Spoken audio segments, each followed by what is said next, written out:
Halo semua, ketemu kembali bersama saya Ibu Meriani atau Ibu Mei. Pada sesi ini kita akan membahas topik analisis laporan keuangan, perhitungan rasio. Setelah mempelajari materi ini, teman-teman harus dapat menjelaskan dan menginterpretasi makna perhitungan return on asset, return on equity, debt to equity ratio, dan net profit margin. Return on asset atau tingkat pengembalian aset dihitung dengan membagi laba bersih perusahaan dengan total aset dan ditampilkan dalam bentuk persentase. Dua cara menghitung return on asset. Menghitung total aset pada tanggal tertentu. Dua, menghitung rata-rata total aset. Rumus return on asset, laba bersih dibagi total aset. Contoh perhitungan, berdasarkan laporan keuangan per tanggal 31 Desember 2019, laba bersih atau net income PT Mejaya 180 juta. Sedangkan total aset sebesar 61 juta. Berapakah jumlah return on asset atau tingkat pengembalian aset PT Mejaya?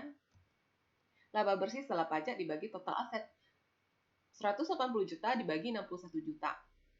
Dapatlah 2,95%. Apa itu LOE? Return on equity digunakan untuk mengukur kemampuan suatu perusahaan menghasilkan laba bersih setelah dikurangi pajak dalam memanfaatkan modalnya. Rumus return on asset, laba bersih setelah dikurangi pajak, dibagi total modal perusahaan dikali 100%. LOE dinyatakan dalam bentuk persentase. Contoh kasus perhitungan return on asset, equity LOE. Laporan keuangan yang diterbitkan per tanggal 1 Januari 2020, PT Mejaya memiliki laba bersih setelah pajak sebesar 400 juta. Total ekuitas para pemegang saham adalah sebesar 600 juta.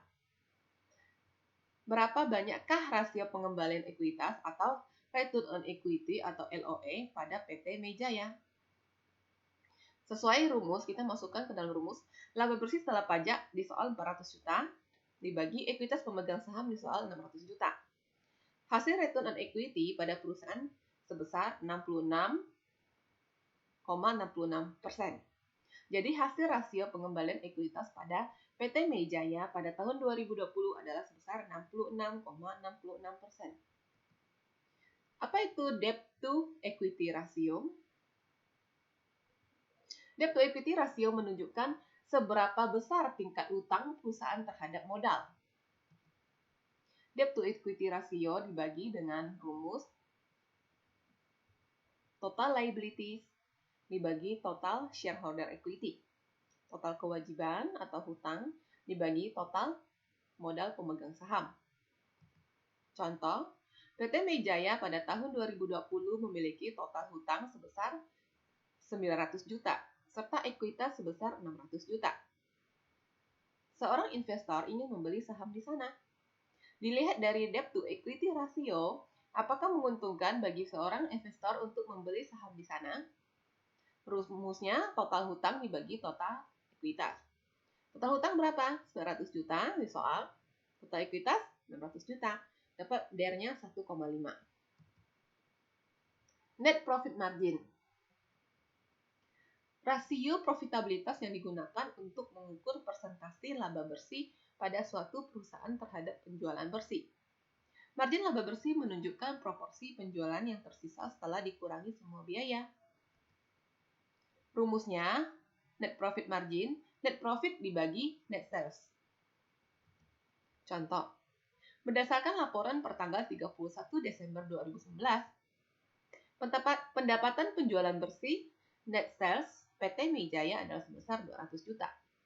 Sedangkan laba bersih setelah pajak net profit 100 juta. Berapakah margin laba bersih atau net profit margin PT Mejaya? Masukkan ke dalam rumus. Laba bersih setelah pajak sesuai soal 200 juta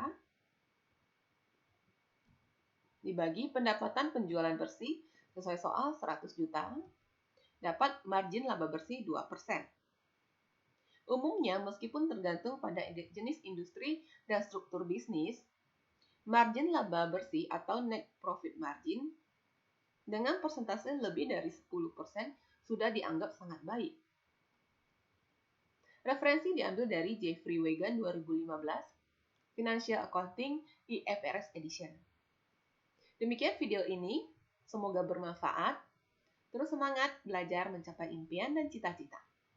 Sampai ketemu di video berikutnya. Sampai jumpa.